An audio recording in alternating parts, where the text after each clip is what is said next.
बिस्मिल्लाहिर्रहमानिर्रहीम, अस्सलामु अलैकुम। सच न्यूज़ पर आप देख रहे हैं प्रोग्राम न्यूज़ आर और मैं हूं आपके साथ काशिफ रजा। प्रोग्राम में सबसे पहले शामिल कर लेते हैं टॉप स्टोरीज। वज़ीर आज़म का दौरा सऊदी अरब, सऊदी वली अहद से मुलाकात, 5 मुआहिदों पर दस्तखत। हम बात करेंगे मुस्लिम इत्तेहाद में सऊदी अरब और पाकिस्तान के किरदार की। शहबाज शरीफ को ऑफलोड करने का मामला, अदालत ने इजाज़त दे दी, इमिग्रेशन हुक्काम ने रोक लिया। हुकूमत का शहबाज शरीफ का नाम ब्लैकलिस्ट से निकालने पर अदालत जाने का ऐलान। मुल्क में महंगाई मजीद बढ़ गई, शरह 17.05% तक पहुंच गई। पाकिस्तानी मैशत में बेहतरी कैसे मुमकिन, महंगाई में इजाफे का सिलसिला जारी।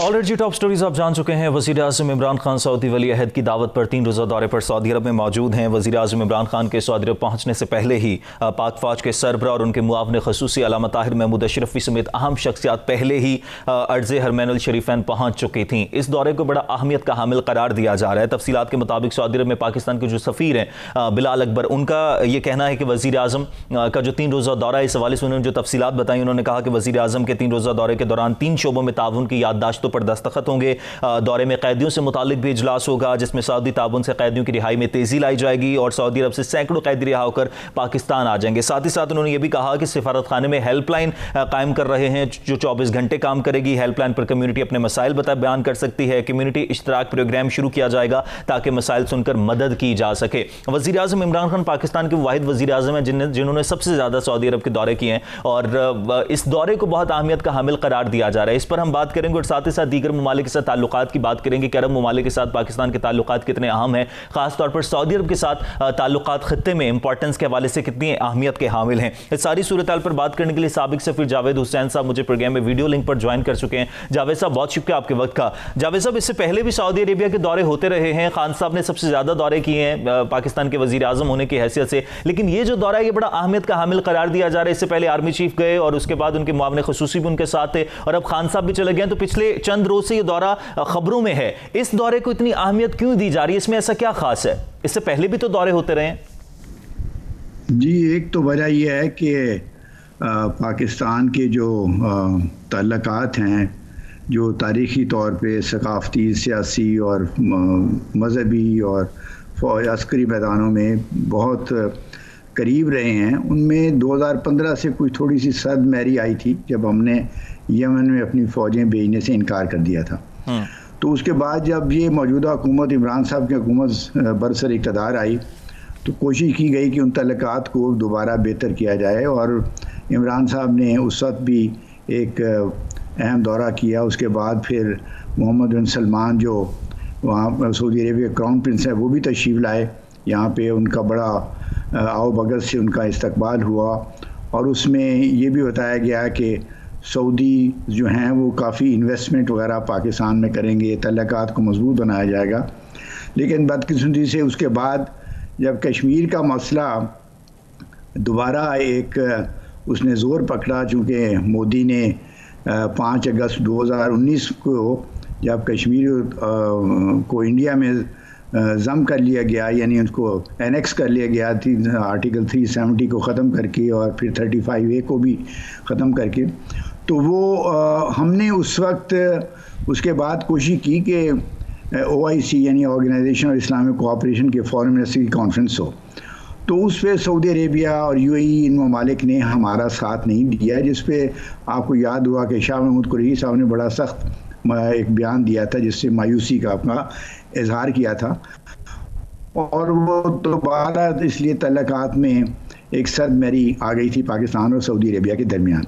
अब मेरे ख्याल में ये कोशिश की जा रही है कि तल्लुकात को दोबारा जो तारीख़ी तौर पे बड़े करीब रहे हैं उनको दोबारा करीब लाने की कोशिश की जाए, उनको मजबूत करने की कोशिश की जाए और मुख्तलिफ जो मैदान हैं, चाहे अस्करी है या मुआशी है, इक़्तिसादी है, तजारती है, उनमें तल्लुकात को मजबूत बनाया जाए।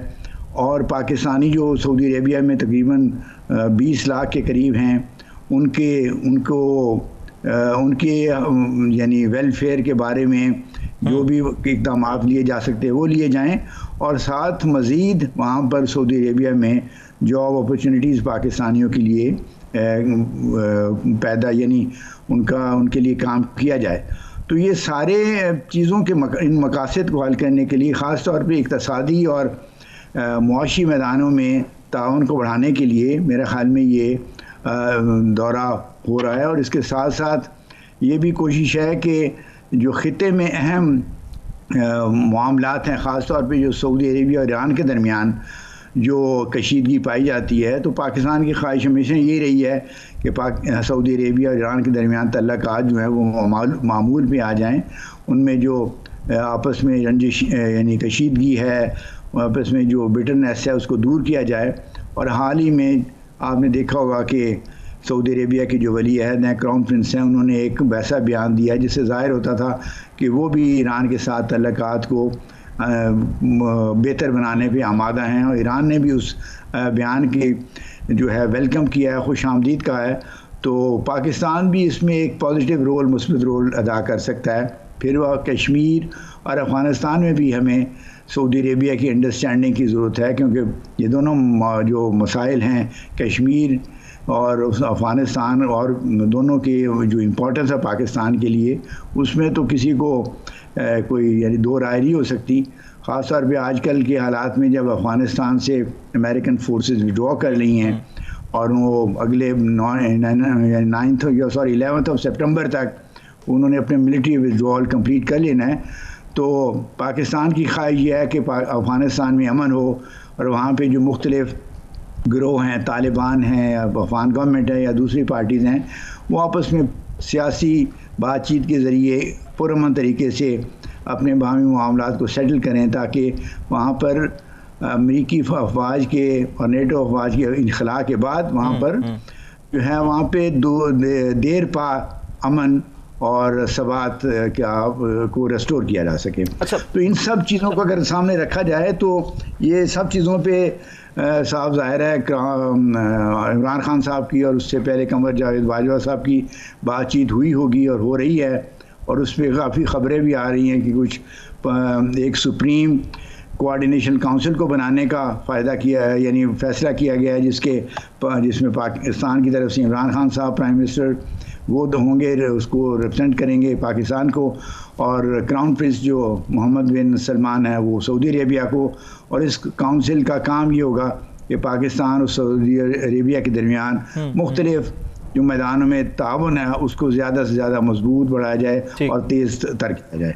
अच्छा जावेद साहब, गुज़िश्ता रोज़ जुम्मतुल विदा था, यौमुल क़ुद्स के तौर पर जुम्मतुल विदा को मनाया जाता है फ़लस्तीनियों के साथ इज़हार यकजहती के लिए। अरब ममालिक का बड़ा अहम किरदार है। अगर मसला कश्मीर, मसला फ़लस्तीन की बात करें तो उस हवाले से भी अरब ममालिक का बड़ा अहम किरदार हो सकता है, मुस्लिम ममालिक का अहम किरदार हो सकता है। अब जिस तरह से सऊदी अरब के साथ पाकिस्तान के ताल्लुकात बहुत अच्छे हैं, ईरान और सऊदी अरब के दरमियान सालिसी की बड़ा अहम किरदार अदा कर रहा है पाकिस्तान और आगे भी करेगा। ये जो दीगर मामलात हैं, मसला फ़लस्तीन है, मसला कश्मीर है, इन पर भी अरब ममालिक के साथ किसी किस्म की निगोसिएशन होनी चाहिए कि मुस्लिम उम्मा का इत्तेहाद बहुत ज़रूरी है इन मसाइल को हल करने के लिए।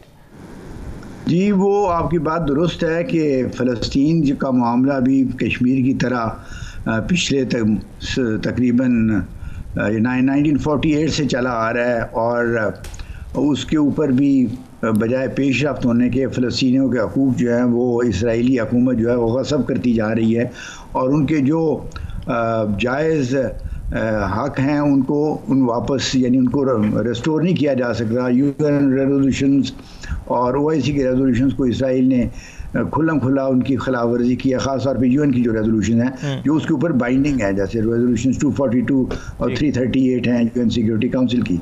उन्होंने अब वो इतने ऐसे स्टेप्स ले लिए हैं कि वो एक इंडिपेंडेंट अरब स्टेट का क़याम जो है वो फ़लस्तीनियन स्टेट का वहाँ पे इस इलाके में वो एक ख्वाब की तरफ नज़र आ रहा है।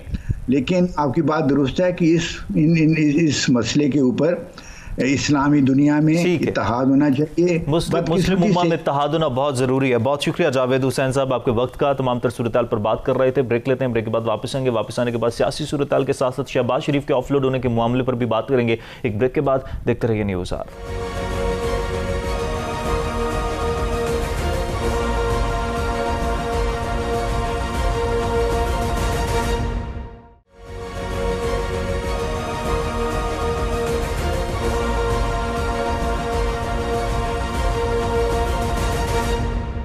ऑलराइट ऑलराइट जी, वेलकम बैक। ब्रेक के बाद वापस आने का शुक्रिया। लाहौर हाई कोर्ट ने शहबाज शरीफ को 8 मई से 3 जुलाई तक बैरून मुल्क जाने की इजाज़त दे दी है। यानी कि शहबाज शरीफ 8 हफ्तों के लिए इलाज की गर्ज से बैरून मुल्क जा सकेंगे, लेकिन शहबाज शरीफ बैरून मुल्क नहीं जा सके क्योंकि लाहौर एयरपोर्ट पर इमिग्रेशन हुकाम की जानिब से उनका नाम ब्लैकलिस्ट में होने की वजह से ऑफलोड कर दिया गया और जवाब ये पेश किया गया कि अदालत की जानिब से अभी तहरीरी तौर पर उनके पास कोई भी ऐसा नोटिस नहीं पहुंचा है। ऑल्दो शहबाज शरीफ की जानिब से यह कहा गया, जो सोशल मीडिया पर वीडियो भी आ रही है कि जी अदालत की जानिब से हुक्म आया, उन्होंने बाकायदा तौर पर अदालत का हुक्मनामा भी दिखाया, लेकिन इमिग्रेशन हुकाम की जानिब से कहा गया जी हमें तहरीरी तौर पर अभी तक कोई नोटिस नहीं मिला है। शहबाज शरीफ का नाम पहली मरतबा फरवरी 2019 में ईसीएल में शामिल किया गया था और मार्च 2019 में लाहौर हाई कोर्ट ने उनका नाम ईसीएल से निकालने का फैसला किया था, लेकिन हुकूमत की जानिब से कुछ अरसे बाद शहबाज शरीफ का नाम ब्लैक लिस्ट में रख दिया गया था। शहबाज शरीफ ने अदालत से रजू किया था कि उनका नाम ब्लैक लिस्ट से निकाला जाए और 2020 सितंबर से शहबाज शरीफ जो है वो मनी लॉन्ड्रिंग और आमदन से जायद सजात केस में गिरफ्तार थे और उन्हें एहतसाब अदालत ने गुज़िश्ता माह जमानत पर रिहा किया है।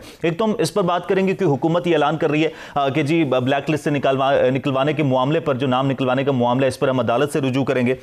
मरीम नवाज भी इस पर रद्द-ए-अमल दे रही हैं कि सिलेक्टेड खौफजदा हैं। एक इस पर बात करेंगे, साथ ही साथ कुछ हुकूमती कारकर्दगी पर भी बात करेंगे कि पीडीएम क्या करने जा रही है, पाकिस्तान पीपल्स पार्टी और नून लीग के दरमियान जिस तरह से राजा परवेज अशरफ हैं और मौलाना फजलुर रहमान के दरमियान राबते हो रहे हैं, इस पर बात करेंगे। और कहा यह जा रहा है कि ईद के बाद जो पोलिटिकल टेम्परेचर है वो बढ़ने जा रहा है। अगर पोलिटिकल टेम्परेचर बढ़ता है तो फिर सूरत हाल किस तरफ जाएगी। और खान साहब जो आजकल तकारीर कर रहे हैं वो इंसाफ पर बहुत बात कर रहे हैं, कानून पर बड़ी बात कर रहे हैं, तो इस पर भी हम थोड़ी बात कर लेंगे। ताहिर मलिक साहब सीनियर तज्ज़ियाकार हैं, मुझे प्रोग्राम में वीडियो लिंक पर ज्वाइन कर चुके हैं। मलिक साहब बहुत शुक्रिया आपके वक्त। मलिक साहब, शहबाज शरीफ का नाम अदालत की तरफ से तहरीरी तौर पर हुक्मनामा जारी हुआ लेकिन उन्हें ऑफलोड कर दिया गया। अब हुकूमत भी ये बात कर रही है, कहीं ना कहीं ये बात हो रही है कि जी नवाज शरीफ के हवाले से भी उन्होंने गारंटी दी थी, अभी खुद भी बाहर जा रहे हैं, तो इनकी कौन गारंटी देगा कि ये वापस आएंगे या नहीं आएंगे। लेकिन शहबाज शरीफ कहते हैं कि मैं पहले भी अदालत से नहीं भागा था, अब भी अदालत से नहीं भागूंगा। आपका इस पर क्या एनालिसिस है सारी सिचुएशन पर?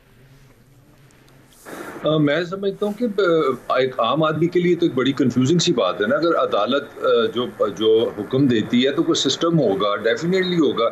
अगर अदालत किसी को कहती है कि भी आप पाकिस्तान से बाहर नहीं जा सकते, तो अदालत कोई एयरपोर्ट पे नहीं लगी होती या सामने FIA नहीं बैठी होती, या इसी तरह कोई ना कोई सिस्टम तो इस मुल्क में होगा। या तो आप बता दें कि कोई सिस्टम ही नहीं है तो हमारी जान छूट जाए। तो अगर अदालत ने फैसला किया कि एक आदमी ने कहा कि वो अप्लाई कर रहा है जी कि मैं इंग्लैंड जाना चाह रहा हूँ इलाज के लिए, तो कोई ना कोई डॉक्यूमेंटेशन को सिस्टम होगा कि वो अदालती फैसला हुकूमत तक पहुँचे, जो मुतलका इदारे हैं उन तक पहुँचे। एक क्वेश्चन ये है। दूसरा, जो अगर मेरी राय पूछते हैं तो मैं समझता हूँ ये तो बड़ी लॉटरी है, बड़ी विन विन सिचुएशन है हुकूमत के लिए, क्योंकि हुकूमत ने 3 साल से एक ही शोर डाला कि एनआरओ नहीं देंगे, वो सिर्फ अपोजिशन के लिए। तो मेरे ख्याल में उनको एक बड़ा टेक्निकली बड़े इंटेलिजेंटली मूव कर रही है हुकूमत के। वो ऐसा बताना चाह रही है कि देखें हमारा तो बड़ा अच्छा निज़ाम था, हमने तो इंसाफ के यहाँ पे दरिया नहीं समंदर ले आने थे, हमने तो 5-6 हज़ार बिलियन डॉलर जो नवाज जरदारी इन चोरों का था हमने सारा ले लेना था। मगर ये देखें अदालतें और हमारे हाथ बंधे हुए हैं, ये इंसाफ है। वैसे ये हुकूमत बड़ी निज़ाम की बड़ी, मैं समझता हूँ, बड़ी मोहब्बत करती है, अदालतों का बड़ा एहतराम करती है। वो अलग बात है कि प्रेस कॉन्फ्रेंस पहली दफ़ा मैंने देखी है फेडरल मिनिस्टर की कि इलेक्शन कमीशन पे तनकीद हो रही है, दबे अल्फाजों पे अदालत पे तनकीद भी हो रही है। तो मैं कंक्लूजन ये करूँगा, this is a gold mine for the government. किया कराया कुछ नहीं, एहतसाब से मेरी ज़िंदगी में तो कोई फ़र्क नहीं पड़ा।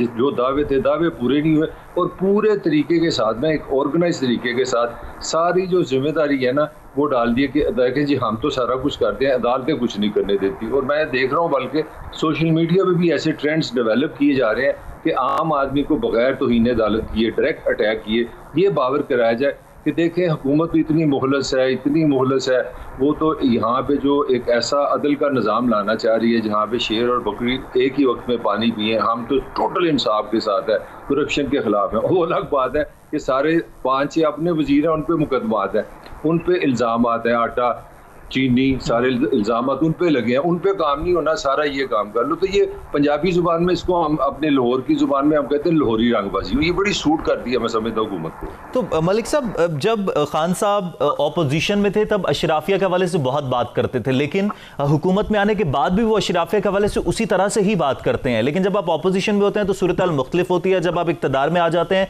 तो कदरें मुख्तलिफ हो जाती है। तो अभी तक भी अशराफिया के हवाले से वही बात की जाती है। आपको क्या लगता है अशराफिया के हवाले से इक़दाम तो कुछ नहीं किए गालिबन हुकूमत ने कोई?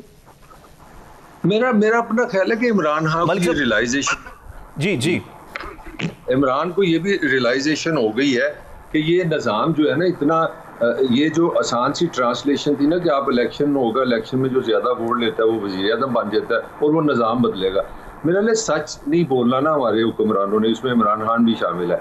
असल सच तो ये है कि इमरान को ये बताना चाहिए कि भी जो यहाँ का वज़ीर आज़म होता है ना उसके पास बड़ा थोड़ा सा रूम होता है, वो SHO बदल सकता है, पटवारी बदल सकता है, एक असिस्टेंट कमिश्नर की बेइज्जती कर सकता है और इस तरह अपना जिस तरह मैं आपके पास स्काइप में आऊँ, स्काइप पे अपने वज़ीर लाओ और पूरी दुनिया को बताओ हम अपने सफ़ीरों को किस तरह बेइज्जत करते हैं, तो ये तो आप सिर्फ कर सकते हैं। जो निज़ाम बदलना है, जो निज़ाम के लिए काम करना है। अब देखें मैं आपको एक छोटी सी कहाँ से कहाँ लेके जा रहा हूँ, इतना शोर करप्शन का डाला हुआ है कि पागल कर दिया पाकिस्तान को। मैं ये नहीं कह रहा कि हमारी अपोजिशन करप्ट नहीं है, ये इल्ज़ामात होंगे, मगर 2000 अरब रुपया जो है ना वो खसारा है हुकूमती अपने अखराजात का, जो सरकारी महकमे है। अपने घर में लूट मार पड़ी है। मैं इमरान की बात नहीं कर रहा, मैं नवाज की भी बात कर रहा हूँ, बेनज़ीर की भी बात कर रहा हूँ कि पाकिस्तान का सबसे बड़ा मसला हुकूमती अखराजात हैं, रियासी इदारों के अखराजात हैं। ये जो रेलवे है, ये जो वापटा है, ये जो पुलिस है, ये जो फौज है, जो हम पैसे इन पे लगा रहे हैं IPPs पे, वो इतना बड़ा खसारा है कि वहाँ से पाकिस्तान की इकॉनमी की कमर टूटी हुई है। तो हमें ध्यान लगा दिया गया करप्शन पे। आई एम नॉट सेइंग कि करप्शन नहीं है, मैं ये भी नहीं कह रहा कि आप करप्शन को मत रोकें, मगर ये करप्शन की अगर आप अमाउंट निकालें तो अगर आप सरकारी इदारों में जो नाअहली है, जो सरकारी मुलाजिमीन खा पी रहे हैं, लूट मार डाली हुई है, काम ना काज, वो पैसा तो इससे 10 गुना ज़्यादा है। तो मैं समझता हूँ कि असल इशू हमारे रियासती इदारों की नाअहली है, उनकी परफॉर्मेंस है। सिर्फ एक ही आपको इन्फॉर्मेशन दे देता हूँ, PIA जो है 450 अरब रुपए का खसारा है। वो शेख रशीद साहब बड़े दानिशवान है, बड़े बड़े मोमन है, बड़े अच्छे हैं, रेलवे से भाग गए हैं क्योंकि रेलवे का खसारा काबू में नहीं आ रहा था, ना परफॉर्मेंस हो गई। वहाँ जाके प्रेस कॉन्फ्रेंस कर रहे हैं क्योंकि वजीर इतना आपको प्यार था, इतनी अच्छी आपकी परफॉर्मेंस थी। This was your 6th time. आपने रेलवे को क्या बेहतरी किया, मुझे ये जवाब दें। तो भाई मेरे असल इशू आपके हुकूमती अखराजात हैं जो कि नाअहली करप्शन दोनों बीमारियों का शिकार है। इसका ये मतलब नहीं कि अपोजिशन नेक है, वो भी गलत है। तो आपके लिए मैं बार बार जो कह रहा हूँ, ये इमरान को बहुत सूट करता है कि अदालत से एक ज़मानत और बाद में इनडायरेक्टली आप सारा ये शो डाल दें कि देखें ये अदालतें हैं। अब देखें किस्सा बन गया ना कि इमरान देखे कितना सख्त है, कितना कमिटेड है नारों से, उसने जहाज़ पे नहीं बैठने दिया। वाह जी वाह, वाह जी वाह, जीत गया। और पाकिस्तान के देखें जब से इन्होंने जहाज़ पे रोका कितने मसले ख़त्म हो गए। सुबह से मेरी बत्ती भी नहीं गई, पानी भी आ गया, महंगाई भी कंट्रोल हो गई है और मुझे लगता है कोरोना भी चला जाएगा ये अगर नवाज शरीफ अपना शहबाज शरीफ जहाज़ पे ना बैठे, बड़े मसले हल हो जाएंगे हमारे। अच्छा, अब तो मलिक साहब फिर जिस तरह से आप भी बड़ी अच्छे तरीके से तमाम तर मसाइल की निशानदेही कर रहे हैं, हुकूमती अखराजात की निशानदेही कर रहे हैं, बहुत कम वक्त रह गया, आखिरी साल होता है वो तो इलेक्शन का साल होता है, तो अभी फिर इसी तरह से चलेगा जो बाकी का टेन्योर हो रहा है इस हुकूमत का? मैं समझता हूँ मीडिया भी इस बदयांती में शामिल है। ये मसला इमरान खान का नहीं, 3 साल का नहीं, ये 70 साल का है। ये वह दुनिया की रियासत है जहाँ पे सारा जोर पॉलिटिशियन पे डाल दिया गया कि वो चोर चोर चोर चोर हमेशा रहा है। मेरी एज है, मैं तो बड़ी देर से सारा देख रहा हूँ। पहले किसी ज़माने में कहा गया कि जरदारी है सारी फसाद की जा, चलो अभी चला गया, फिर पता लगा जी नवाज शरीफ सारी फसाद की जा रहा है। अब हमने अगली दफ़ा कहना है इमरान फसाद की जा रहा है, चलो उससे जान छूटी। जान नहीं छूट रही, बेसिक क्वेश्चन आप रेज ही नहीं कर रहे। इसमें मीडिया भी इक्वली क्रिमिनल है। असल क्वेश्चन ये है कि पाकिस्तान के असल अखराजात कहाँ हैं, पैसे कहाँ लगते हैं, उसमें पॉलिटिशियन का कितना रोल है, उसमें अपोजिशन का कितना रोल है, उसमें सरकारी इदारों का कितना रोल है। और जब तक हम सारे ईमानदार नहीं होंगे, सच नहीं बोलेंगे कि ये हमारे अखराजात हैं, हमें इस तरह इन अखराजात को कंट्रोल करना है, फिर पाकिस्तान वो बनेगा जिसकी आप बात कर रहे हैं। ठीक है मलिक साहब, ईद के बाद बड़ी ये तस्करा हो रहा है कि ईद के बाद जो है वो एहतसाब का शिकंजा बड़ा सख्त हो जाएगा, साथ ही साथ जो है वो पॉलिटिकल टेम्परेचर भी ईद के बाद बढ़ने जा रहा है। आपको क्या लगता है अगर पॉलिटिकल टेम्परेचर बढ़ जाता है तो उसके बाद फिर क्या सिचुएशन होगी, खासतौर पर PDM का क्या मुस्तकबिल होगा? बस वही है, यही सारा मीडिया मैनेजमेंट ही है। क्योंकि उसकी मुझे ये समझ आ रही है कि कहीं ना कहीं ताकतवर हलकों ने ये कहीं मैसेज दिया है कि भाई हमारा इमरान से कोई लेना देना नहीं, वो 1 पेज पूछ भूल जाओ, जिसने जो करना है कर लो। अब शहबाज शरीफ समझदार आदमी है, उसको पता है पीपल्स पार्टी के अगर बंदे मिले, अगर तरीन अपना तरीन के पास जितना जो एक ग्रुप बन गया, PTI के अंदर एक तरीन ग्रुप बन गया, तो बिल्कुल दीवार पे लिखा है जो मेजॉरिटी है, मैं पॉलिटिकल बात कर रहा हूँ इलेक्शन जमहूरियत की, वो तो सामने जेब में पड़ी है। शहबाज शरीफ अगर नवाज से इजाज़त ले ले और ताकतवर हल्के बार हो, तो मैं आपको चैलेंज करता हूँ 12 घंटे में पंजाब और फेडरल हुकूमत इमरान के हाथ से निकल जाती है। तो मेरा ख्याल है जो आप बात कह रहे हैं उसमें लॉजिक है, उसमें वजन है, ईद के बाद ही हो सकता है। Okay, thank you very much. Tahir Malik साहब हमारे साथ मौजूद थे, सीनियर तज्ज़ियाकार हैं। हुकूमत को अपने खराजात कम करने की ज़रूरत है और मजमूई तौर पर तमाम लोग ही इसमें किरदार अदा कर सकते हैं, सिर्फ हुक्मरान नहीं बल्कि मीडिया, आम आवाम, हर शख्स इसमें किरदार अदा करे तो मुल्क फिर तरक्की की राह पर गामजन हो सकता है। ब्रेक लेते हैं, ब्रेक के बाद वापस आएंगे, मुआशी सूरत हाल की बात करेंगे, हमारे साथ रहिएगा।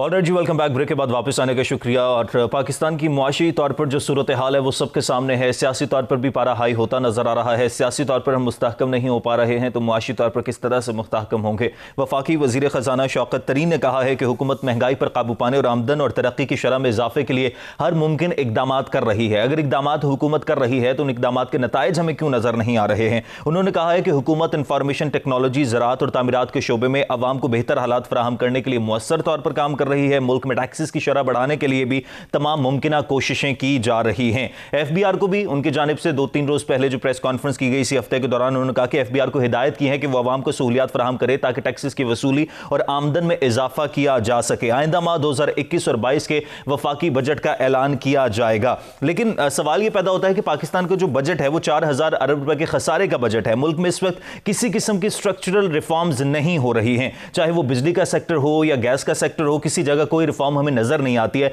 तो इस वक्त ऐसी सूरत हाल में हमारा अफरात ज़र भी बढ़ता जा रहा है। तो ऐसी सिचुएशन में क्या करने की जरूरत है, सबसे अहम सवाल यह है। साथ ही साथ आमदनी के मुताबिक इखराजात होने चाहिए। महंगाई जो है बढ़ती जा रही है लेकिन ऐसा हो नहीं रहा है। इनके बकाल बजट का खसारा इस साल 8 से 9% के दरमियान रहेगा, लेकिन बिजली का 1000 अरब रुपए का खसारा नहीं दिखाया जा रहा। गैस का सर्कुलर जो डेट है वो भी बताया नहीं जा रहा है। 700 अरब रुपए के टैक्सी रिफंड की अदायगी होनी है। ऐसे में पाकिस्तान की मईशत कैसे चलेगी। ये सारी जो सूरत हाल है ये किस तरफ जा रही है, मुआशी तौर पर क्या करने की जरूरत है। अभी तक जो रिफॉर्म्स कहा जाता था वो उस तरह से रिफॉर्म्स हो नहीं पा रही हैं। हमारे जो वजीर खजाना है वो तब्दील हो जाते हैं लेकिन हमारी मईशत की जो सूरत हाल है वो तब्दील नहीं होती है।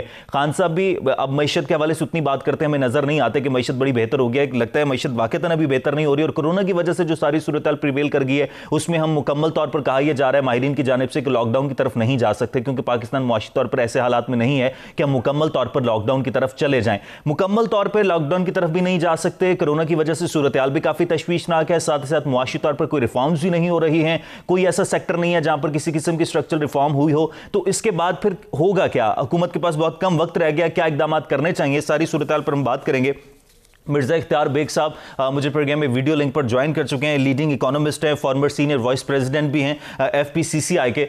मिर्जा साहब बहुत शुक्रिया आपके वक्त का। मिर्जा साहब इस वक्त जो सारी सूरत हाल चल रही है, शौकत तरीन साहब ने जो चंद रोज पहले कॉन्फ्रेंस की उसमें उन्होंने बड़ी अहम गुफ्तगू की, उन्होंने स्ट्रक्चर रिफॉर्म्स की भी बात की, साथ ही साथ उन्होंने ये भी कहा कि इकदाम कर रहे हैं। इकदाम जो भी हो रहे हैं, जो भी हुकूमत की तरफ से बताया जाता है, उन इकदाम के नताइज क्यों नहीं नजर आते।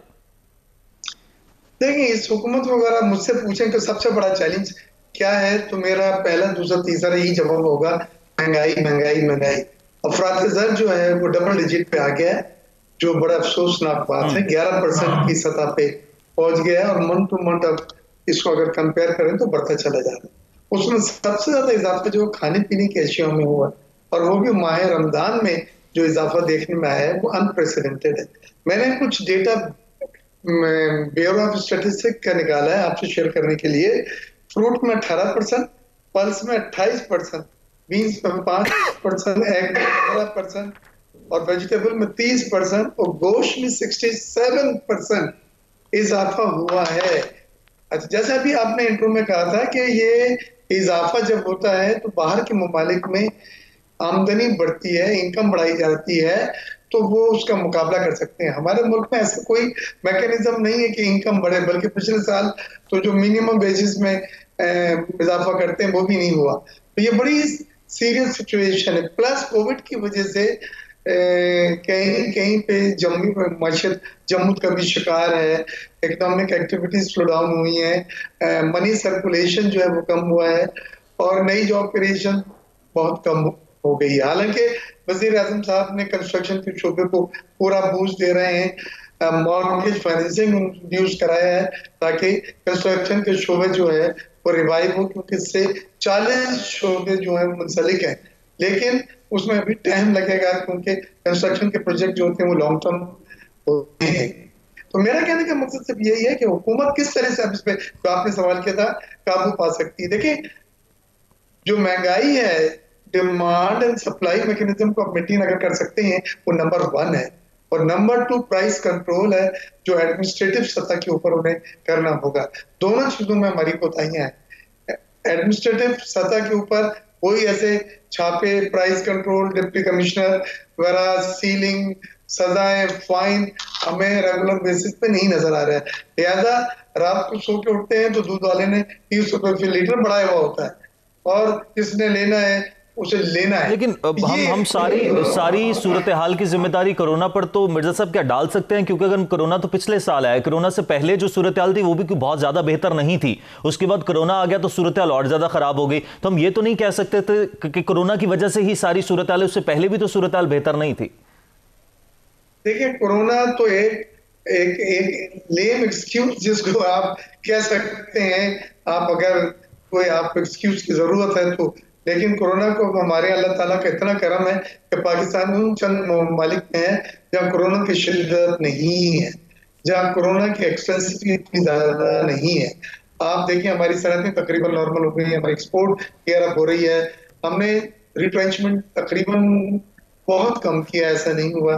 फैक्ट्रीज में हम लोगों ने अपनी जॉब्स लोगों की जो थी उसको रिटेन किया है, बल्कि हमने स्टेट बैंक से जो वर्कर्स के वेजेस के लिए लोन मुतारिफ कराए गए थे 2-3% पे, वो लेके भी वेजेस दी हैं।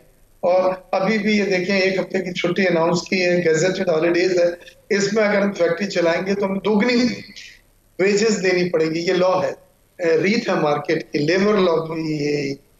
तो हम वो कर रहे हैं जो बहुत बड़ा फाइनेंशियल इम्पैक्ट है, लेकिन कोशिश यही है कि लोगों की जॉब जो है वो ना जाए। लेकिन आप कोरोना से इसको उसके एम्बट में छुपा नहीं सकते। हमारे यहाँ कोरोना के फिर भी सूरत हाल बेहतर है दीगर ममालिक के मुकाबले में। आपने एग्रीकल्चर सेक्टर को बिल्कुल निगलेक्ट करा है। आप पाकिस्तान का एग्रीकल्चर सेक्टर जो सेक्टर था, 13 मिलियन बेल कॉटन की होती थी, 6.5 मिलियन बेल हुई है। आटे का बोरान आपके सामने, शक्कर का बोरान आपके सामने, पल्स, ये तमाम मिर्जा साहब, अशिया खुरनोश के साथ साथ ये खाने पीने की अशिया है, उनके दाम तो बढ़ते जा रहे हैं, कहीं ना कहीं बहरान भी पैदा हो रहा है। लेकिन साथ ही साथ अगर देखा जाए तो जो गैस की कीमतें बढ़ जाती हैं, बिजली के जो रेट्स हैं वो बढ़ जाते हैं। MMBTU गैस के भी रेट गुज़िश्ता रोज ही बढ़े हैं। लेकिन इसका जिक्र किया जाए तो स्ट्रक्चरल रिफॉर्म्स की हुकूमत बात करती थी कि हम बड़ी रिफॉर्म्स लेके आएंगे। टैक्स रिफॉर्म्स तो अलग चीज होगी, लेकिन स्ट्रक्चरल रिफॉर्म्स की भी बात की जाती थी, वो भी नहीं हो पा रही हैं। इसके पीछे क्या वजूहात है? आपने बहुत ही अहम नुक्ता को रेज किया है। देखिए, FBR में कुछ रिफॉर्म्स की गई हैं जिसमें सेल टैक्स का रिफंड फास्टर निजाम के तहत है। मेरी बात हो रही थी चेयरमैन साहब से भी, डॉक्टर अशफाक साहब से, बेहतरीन नताइज उसके आए। 72 घंटे में majority of sale tax refund हो जाता है। कुछ एम्बिग्यूटीज हैं वो हमने हाईलाइट करी, उसको भी रेगुलराइज कर रहे हैं। लेकिन और बाकी जगहों पे जैसे टैक्स में इनडायरेक्ट टैक्सेस की परसेंटेज बढ़ती चली जा रही है, डायरेक्ट टैक्सेस कम होते जा रहे हैं। इनडायरेक्ट टैक्सेस दुनिया में रेग्रेसिव सिस्टम है, लोग getting away from direct taxes. आप 100 रुपए का क्रेडिट टेलीफोन में डलवाते हैं, 30 रुपए कट के टैक्स में विद होल्डिंग में आपको जमा कराने पड़ते हैं, 70 का क्रेडिट मिलता है।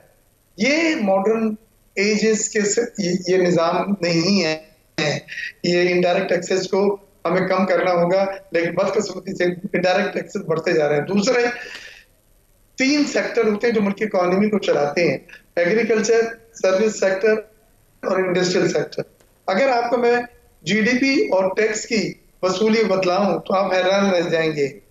21% एग्रीकल्चर सेक्टर GDP में और 1% उसकी सिर्फ टैक्स की वसूली है। इंडस्ट्रियल सेक्टर 19% है, टैक्स में वसूली उसकी 69%, और सर्विस सेक्टर आपका 60% है, लेकिन टैक्सों की वसूली 20%। तो आपके यहाँ टैक्स विज़ ठीक है, माशी ग्रोथ जो है आपकी, ये माशी प्रेजेंस जो है वो रिकंसाइल नहीं करता है।